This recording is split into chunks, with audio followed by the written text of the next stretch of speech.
Hello and welcome to the President's Podcast right here on the record with the Ohio Senate. The views the news excludes. I'm John Fortney, the Director of Communication with the Senate Republican Caucus. That's the majority caucus in the Ohio Senate. Great to have back on the program State Senator Terry Johnson, who is a Republican from Scioto County. He's been on the podcast for a couple times.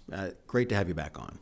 Thank you so much, John. Happy to be here. You know, it's very interesting when you get a unanimous vote. A lot of people think that in the polarized political world right now that anything can be unanimous, but Senate Bill 7 was a unanimous vote. It's your bill by the Senate. Got through 33-0, and it addresses the harmful effects of substance abuse in K through 12 classrooms. Why was that bill important? It's important. Well, first, let me address the unanimous part. I'm one of those folks that have had some pretty significant pieces of legislation pass that have been unanimous, going back to House Bill 93, where we shut down pill mills back in 2011. And so when you have those bills that everybody can vote for, that's a significant thing because that means it resonates with the people in every corner of Ohio. So that's fantastic. On the other hand, what this particular bill you're talking about does with substance abuse, it says finally we need to step up and educate our children about the harmful effects of these drugs. And where can you do it? Well, right now, prevention is something that's done by a variety of groups all over Ohio. A lot of money is being spent on prevention, but there's no concerted direct effort to educate kids in a way that's measurable. Are we actually getting something done? And you know, we talk about the war on drugs. You can never win the war on drugs if you keep going after the people that have the supply. You've got to curtail the demand. If the demand goes away, they have no job. They have no income. And that vast cloud of evil that follows the drug cartels and all the shady stuff that happens from that, it goes away if no one wants to do drugs. And, you know, okay, are we ever going to eradicate drug use? No. But can we at least dial back to where it was when we thought it was bad back in the 70s and 80s? Now it's a national catastrophe. You know, I think it was in 2023, about 120,000 Americans died of accidental overdose. You know, it wasn't suicide. They were taking drugs and they died. About 70,000 of those Americans died specifically from fentanyl, right? 70,000 Americans. And when you look at where that fentanyl came from, it was almost all from China. You know, they create the precursors, they run it through their Chinese mafia, the triads. The Chinese mafia works with the cartels, and the cartels put it in America, and China sponsors all this stuff. 70,000 Americans from a product that's sponsored and subsidized by a country that we trade with, you know. They made a calculated decision at some point that we wouldn't do very much about those 70,000 Americans. They knew more about the nature of America than we knew ourselves. Pearl Harbor, did we lose 70,000 people? No. World Trade Center, we went to war overseas, Afghanistan, Iraq, I was there, over about 3,000 Americans. 70,000 of us die, and we keep trading with these guys. Yeah, the Communist Chinese government, I think, saw it as an opportunity to conduct their own Cold War against the fabric of the country and undermine and jeopardize the safety of the country that way. And they've got a long history of it. During the Vietnam War, Zhou Enlai, the premier, had fields in Thailand and Laos that were farmed by Chinese soldiers and employees to create the poppies and the heroin that they were feeding right into Vietnam because they knew it would undermine morale, make our fighting force not a very good fighting force, and that those kids that would get addicted over there would bring it back to America. They've been doing this for a long time. And then now we have medical marijuana, we have recreational marijuana, and I actually had someone in committee ask me, well, since we got these things, why are you fooling with marijuana in this curriculum to teach kids? It's horrible for kids. You know, if there's one group of people you don't want to give marijuana to, it's kids. Because their brain's still developing up until, what, 26? And even at that, I mean, there's studies, aren't there? Because you're a doctor, right? That show that long-term use of marijuana leads to mental breakdown and significant mental illness. Yeah, it's really bad for you to smoke anything. It's really bad to smoke marijuana, you know. So adolescent brains in particular, it's horrible for them. And you know, but now that it's legal, there's this idea that a lot of people have that it's okay. But you know, it's not legal for kids, no. Right? And if a kid can get marijuana today on the black market, you know, and they're getting it, that person that can sell them marijuana can sell them anything else. They're wired into the whole fabric of the underground pot smoking, dope dealing. It's just one great big criminal organization out there. Well, and your colleague Senator Huffman has been, and I know that you've been very tied into this as well, has been dealing specifically with the hemp, the cannabinoid issue that has been sold over the counter, that even Governor DeWine came out strongly against and said, these are right here at every single convenience store. These kids are walking in. A lot of these packages are labeled to look like candy, and even some of the drinks as well have a level of THC enough that it can be very immobilizing, and it's available to teenagers. Yeah, and no matter how our adult population feels about marijuana, the folks that got it on the ballot, the folks that voted for it, the folks that smoke it, I don't think any of them would come out and say it's okay to give this to kids. And then, you know, and again, it's not just marijuana. It's all the other stuff that kids. Just look at any beautiful kid in school, whether they're in kindergarten or in 8th grade, wherever they are in the educational process. Just look at them, look at that beautiful little person and think, well, in 4 or 5 years, their life is going to be ruined because they picked up, you know, a party drug, you know, and it turned out to be an opioid, and they liked it and they came back to it. Or even worse, they thought they were, you know, popping a benzodiazepine, looks just like it. It's got fentanyl in it, and they're dead. And then some family suffers the tragedy of that. How about if 10 years ago we actually made an effort as a state to educate the most precious people we have on earth not to do these things? And, you know, it's amazing there's any opposition to this at all. You know, we need to take this burden on, teach kids from the earliest age when they're in school, kindergarten, all the way through 12, educationally appropriate, in a way that's systematic, that we can measure and we can see what we're doing, spend the money where we can measure it and have a good result. And so that's what we aim to do with this bill. I think back about the ways Just Say No in the Nancy Reagan's campaign was vilified. Yeah. It's okay just to say no. It is. That's one yeah, sure. No, thank you. And so Senate Bill 7 passed unanimously to put this education inside the curriculum.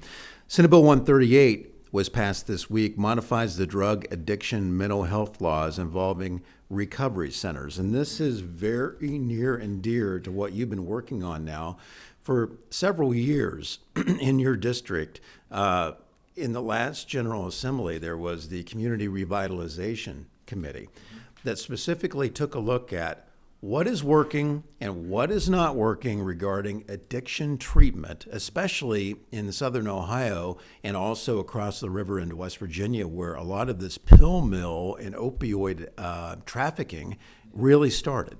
Yeah, if you recall, John, even before that, we had our traveling committee, and you went with us around the state.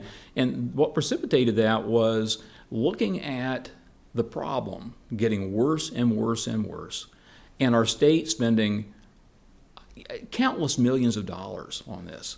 And a lot of good people trying their best to do, but then, you know, when you confront the various bureaucracies of the state, the executive agencies that are charged to manage this, with the fact that things are getting worse, well, Senator, that's our purview, and we'll pat you on the head, and you can go over there and sit down. And so I basically said, no, I represent people. And I think this problem is getting worse, not just where I'm from, but all over the state. So then President Huffman sent us out. And so we went around the state, and indeed, we found out that things were getting worse, and we heard from people on the ground what they needed and what we needed to change. And a lot of that had to do with where the ADAMS boards were. These ADAMS boards are alcohol, drug addiction, and mental health, and they are the upfront, up close, at the surface of the problem organizations that were traditionally dealing with addiction. And then the opioids came along and it overwhelmed the whole system. And so what happened was we centralized control to Columbus. We started funding treatment, and we started spending a lot of money, and that took a lot of the impetus away from what they did out there, right?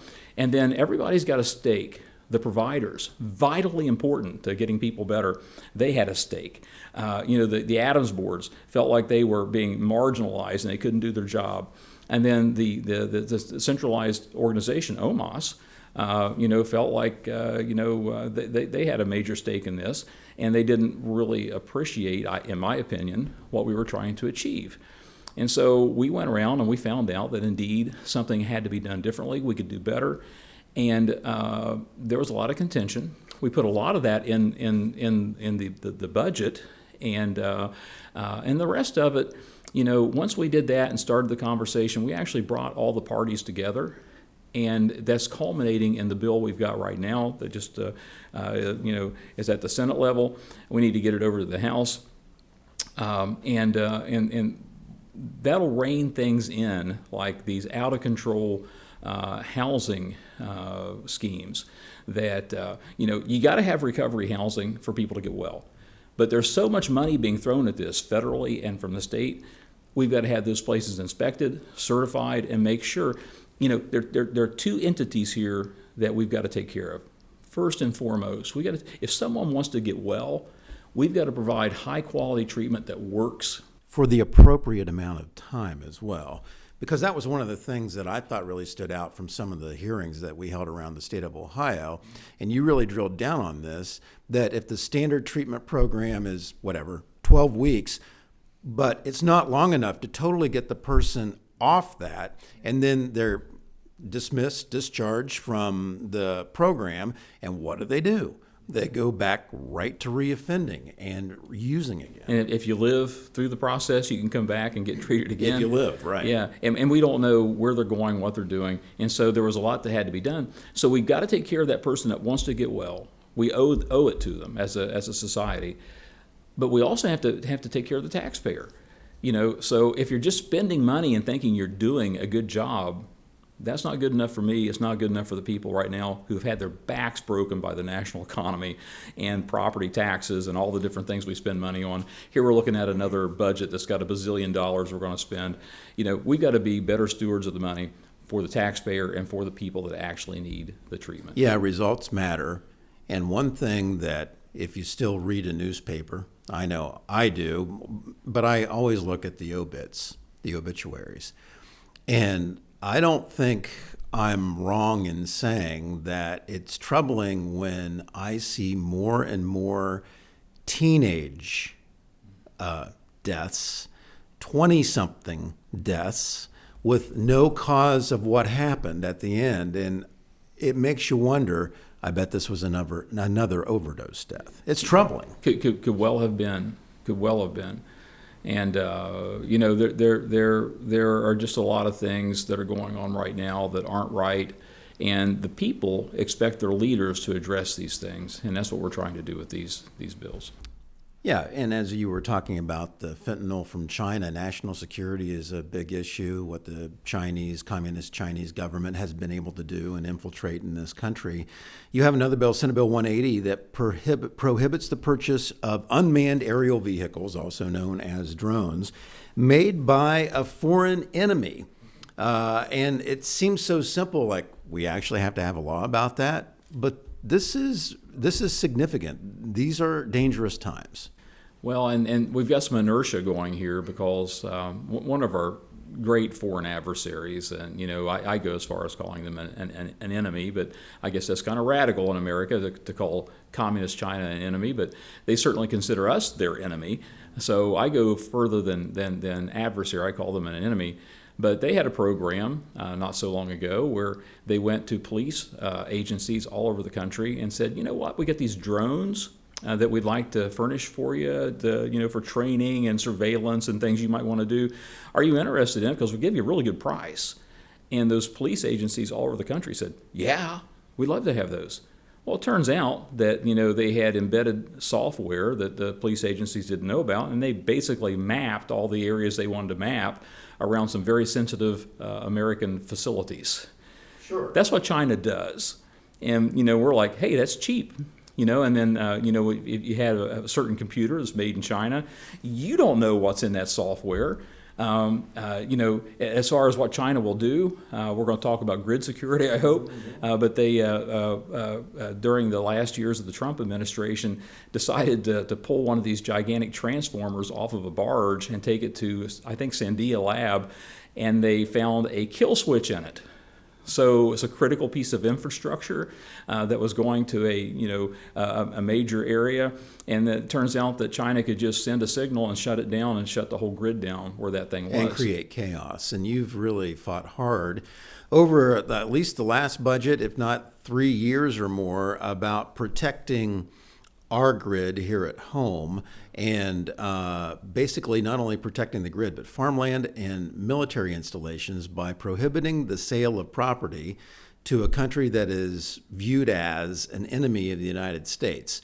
How far along are we in that? I believe the farmland part was passed into law, but property near critical infrastructure, power station, or a military installation, that has not been signed yet, correct? In the previous GA, we actually put this in the operating budget, and I thought, for about a week that we were successful, but then my aide went back and looked and said, you know what, the governor vetoed half of this amendment you put in.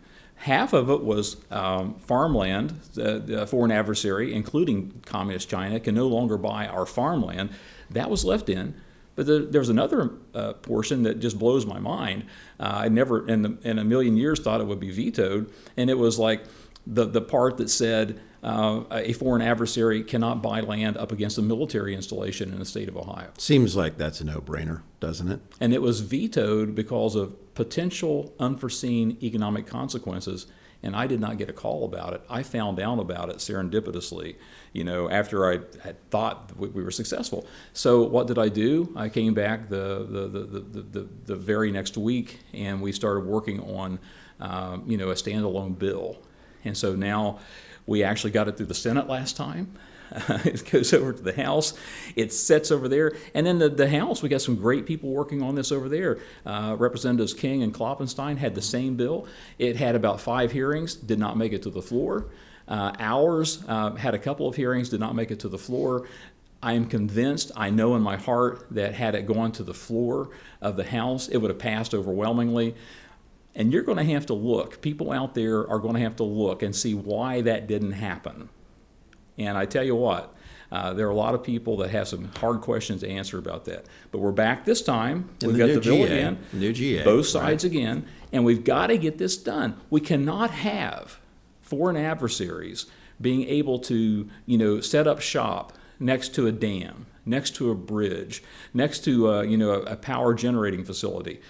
These are critical things that a foreign adversary in time of conflict can use to ruin us. They can defeat us on the battlefield if they can attack America here in the heartland. Yeah, you shut off the power. That's 90% of the ball game. And then grid security itself. Grid security, yeah. I'm worried about it from, Billy Bob shooting it, because he wants to, see what his rifle will shoot. Hit the transformer or whatever. Yeah, from that guy, misguided buffoon that he is, all the way to, squads of foreign adversaries coming in and shooting up critical infrastructure. You can literally snipe this stuff, from an isolated field all over America, right? And you can cause great damage. It happened down in South Carolina just a couple of years ago.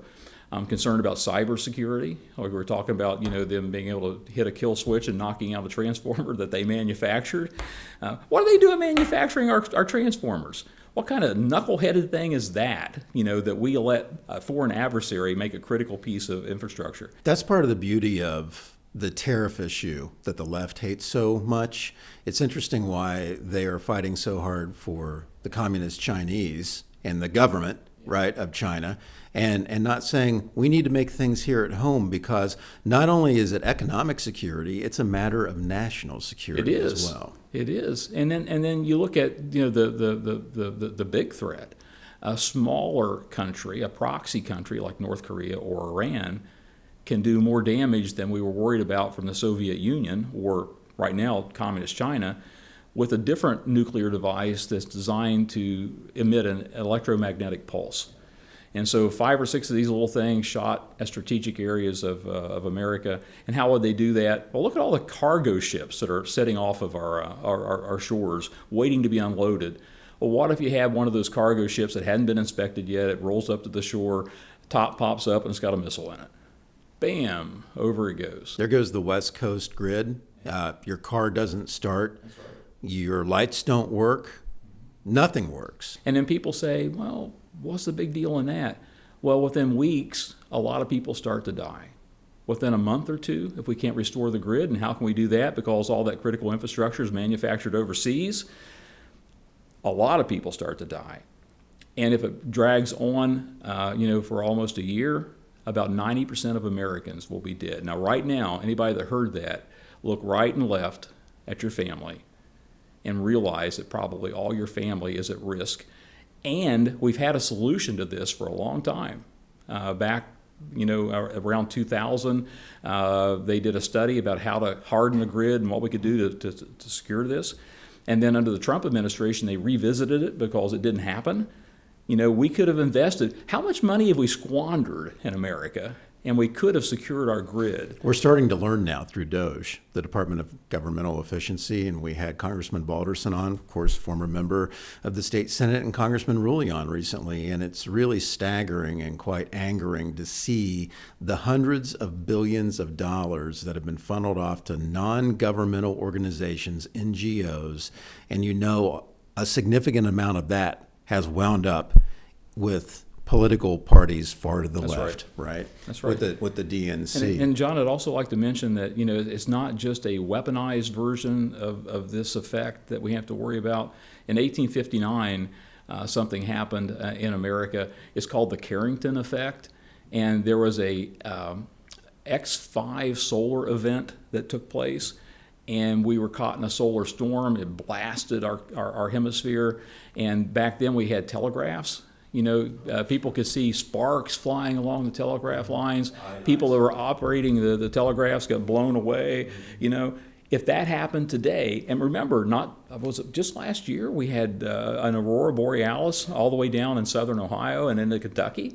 Well, that was a class 4, I think. A 5 could happen at any time. We are not prepared to stop that. We could be. And if this is truly an existential threat, and what's that mean? That means ending threat, right? An existential threat means it could end everything.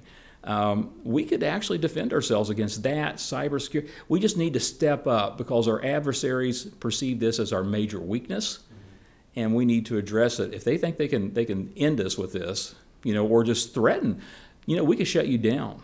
If they said that, and we're going to do this, and if you try to resist, we're going to shut you down in the homeland. Well, before we leave this topic, people have short memories in this country. I know often I do, and I have to go look it up and remember when that happened. But 5 short years ago with COVID, you're a doctor, and what did we learn from that? Well, it first was supposed to come from some wet market, right, where they were selling animals. And now we know that it was weaponized through a lab. And guess what? We had to get the PPE, the personal protective equipment, from China, where they also make a lot of the pharmaceuticals that people rely on. It's time that we bring all this back and take care of our own and make sure that it's secure, whatever we're taking for our health or whatever we're using to power the grid. It needs to start right here. That's exactly right. There were decisions made in the 90s and the early 2000s to take our industries overseas.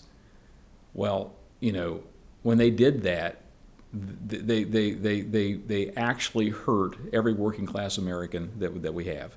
And so now one of the problems we have, all these societal problems, we don't have good paying working class jobs. When I graduated high school, it was a difficult market in 1975 to find a job in Southern Ohio. We were economically recessed.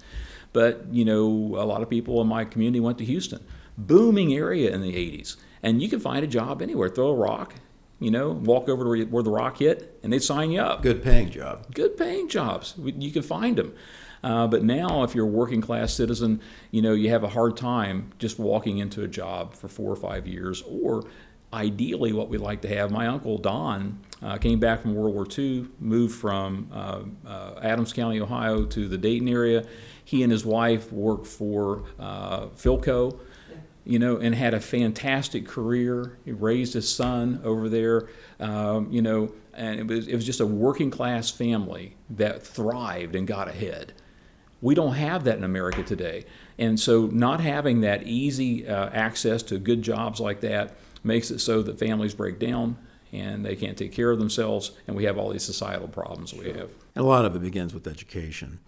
And those guys are using slave labor over there. Right. For like pennies on the dollar, right? Making our workers work 12 hours a day. I bet they do.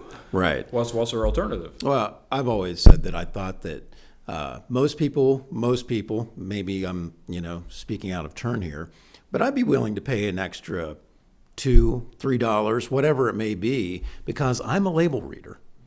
If I can't find something made in America, it's tough for me to want to buy it, but I will, But I think if you bring the manufacturing back here, people will be willing to pay a little more to make sure that those are good paying jobs and we have them secure here. Yeah, we used to have Craftsman tools, right? Yeah, you can't made in America. You can't find them at Sears. Is there a Sears around anymore? No. Right? Now, most of these are made in Taiwan, which I haven't got so much trouble with, because they're an ally. Right. And if anybody from Taiwan's listening, you are an ally. They are. You are an ally, no matter what our government says. But stuff made in China, it's just crap. It's just crap. And why can they give it to us cheaper? Because they use slave labor and it's crap. So if you want something that'll last, if you want something that's durable, look back. I still have Craftsman wrenches that my dad passed on to me that he bought back in the 60s and 70s. You bet. And it says forged, made in the USA. Forged, made in the USA for a reason. Senator Johnson has never been one to shy away from controversial topics. Senate Bill 34 is sponsored by you. It's called the Historical Educational Displays Act, and it would require schools to display one of the following historical documents: the Mayflower Compact, the Declaration of Independence, the U.S. and Ohio mottos, the Ten Commandments, the Magna Carta, Bill of Rights, U.S. Constitution, or the Articles of Confederation. And as soon as people saw the Ten Commandments from the left, they lost their minds. The ACLU, I believe, came in and they were testifying about, in 1980, the U.S. Supreme Court in Stone versus Graham ruled that you can't have the Ten Commandments inside a classroom. And you've heard us say on this program before that when you look at the Establishment Clause, that Congress shall make no law basically prescribing a religion, the Founding Fathers were not against religion and government. They were against a government religion, which is why they left England. It was called the Church of England. So tell me a little bit about this and why you think it's important from just educational standpoint to have not the school districts get to choose one, but why this is important just in understanding the history of the country. Right. Yeah. So first of all, there's one extra document that's I in missed there. one. But no, you didn't. LSC left it out of the analysis. Oh. But it's in the bill. And it's the Northwest Ordinance. Oh, sure. 1787. That's it. It's the start of Ohio. That outlawed slavery. In this whole region. It's the first time that was done in a U.S. document. But mentioning controversial, most of the stuff that winds up being controversial, I don't walk into it thinking it's going to be. I say, how can this possibly be controversial? Because I have an understanding of the history of America. When I was a doctor, but long story. I made short, which you'll like that. I was going to be a lawyer, so I studied history. So American history was something I loved. Then I decided not to be a lawyer, and I had to take pre-med and science. So I wound up being a doctor that was very fortunate to have a liberal arts education, and I still read history, voraciously, and I look back at what's happened in our country, and I know for a fact that our founders, the foundational documents they were looking at, the historical documents of the founding of our country, were these documents. And they've been minimalized, marginalized in our country since the 1960s. And there were probably people agitating to do it back in the 50s. They were communists and socialists, and they wanted to undermine America. How do you do it? Well, gosh, you do it by undermining the educational system. And so Jerry Serino's bill, Senate Bill 1, that took a good whack at our higher education. Well, the indoctrination. Instead of educating, and we've had Senator Serino on and had many podcasts about that, but that is now the law. And behind the scenes, you'll have a lot of public university trustees saying, "Thank you." Right, because now the professors are accountable to the people that pay their check, the taxpayers, right? And so the taxpayers are like, somebody do something about this. We did, and they screamed bloody murder, but now they're going to have to deal with it. Making that cultural change is difficult, but that's the hearts and minds of our older kids, right? Going to college. So the hearts and minds of our K through 12 kids, that's what this actually goes after. So this isn't about the Ten Commandments. The Ten Commandments was one of a series of documents that our founding fathers looked at. Those other things you mentioned, they all do mention God, but look back to the Magna Carta at 1215 back in England. So why was that significant? Because, and if you read it, God is mentioned there. They don't like that. The people that don't like God in school, they don't like that. But what it said was the king is not God. God is God. Our rights come from God. A king can't take them away from us. He has to deal with us in a fair and legal manner. And that started this whole thing rolling. And our founding fathers, I got these bobbleheads up behind me here. I don't know if they're in the podcast or not, but these guys were looking at these documents that we're talking about. Were there more? Yes. Well, I think it's not a stretch that if you were part of a debate about is the Bible an historical document, clearly it is. Well, since Western civilization is basically founded on it. Correct. I mean, regardless of whether it's the Old Testament or the New Testament, it is a recording of history. It is, and it's accurate. Throughout the ages. It's one of the most accurate historical texts that are in existence for ancient times. But you look at this, and if you want to make it about the Ten Commandments, well, then all you're trying to do is attack God again. Right? That's not what I'm about. I'm about exposing kids who don't have this educational experience to where we came from and why our founders were thinking this way. If you base law on kings and queens and dictators and emperors, we have no rights. People always get out of control. There's got to be a check and a balance. Our Constitution, our Bill of Rights are methods to restrain government, not us. Well, the Pledge of Allegiance, one nation under God, right? So we used to obviously say that every morning in school. And from Matthew, New Testament, right up behind me, with God all things are possible. Sure. Our currency. And then as far as our motto, since there have been moves to put the national motto in schools, you look on Wikipedia and different places that the liberals and socialists have a lot of influence. They say, well, the original motto was actually E pluribus unum. Well, it was, but in 1956, the official motto became In God We Trust, right? And so they say, well, that wasn't foundational. No, it's a foundational legacy. So in my bill, we'll have both aspects of that, and it's designed to stimulate conversation.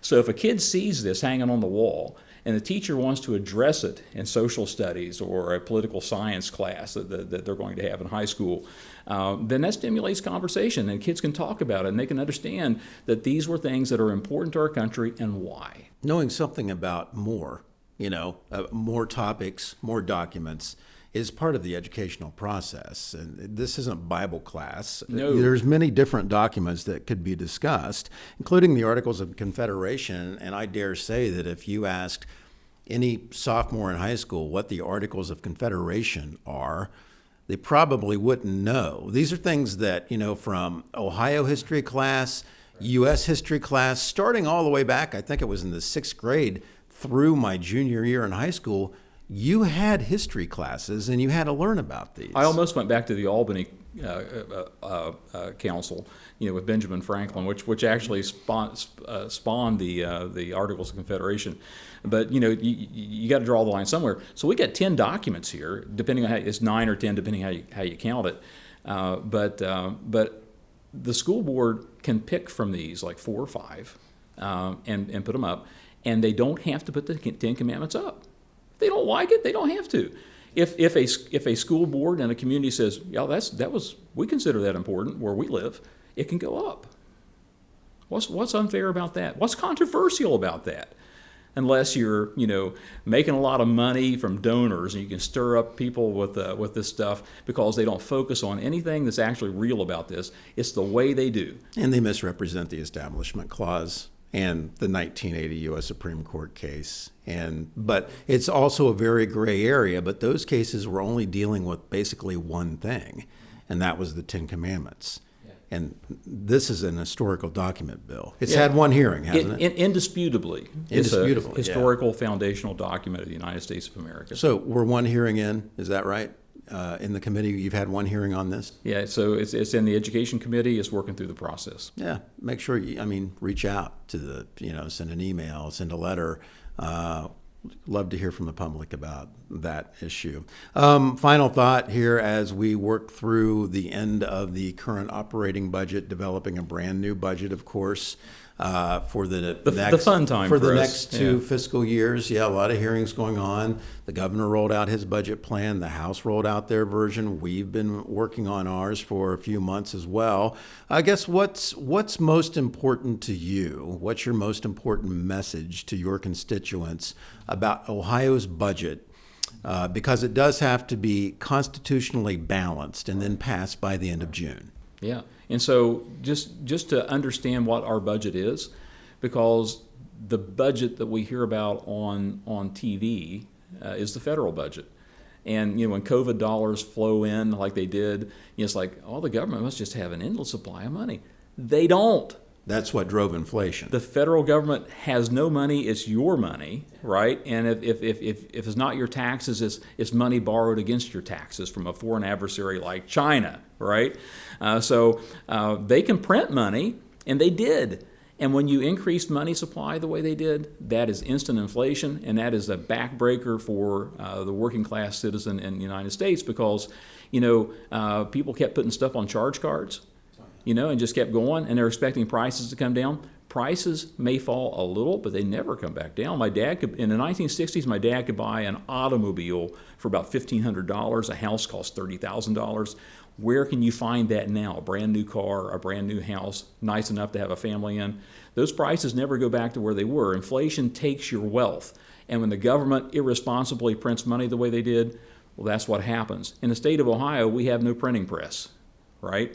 We have to take the budget and balance it just like you have to balance your checkbook, right? And if you charge something on a credit card, you better be able to pay it off that month because that interest rate they're going to charge you is like a loan shark out of New Jersey, right? They're going to break your knees by taking your money. So we have to balance a budget, and this is a hard budget this time. And everybody says, spend more, spend more, spend more.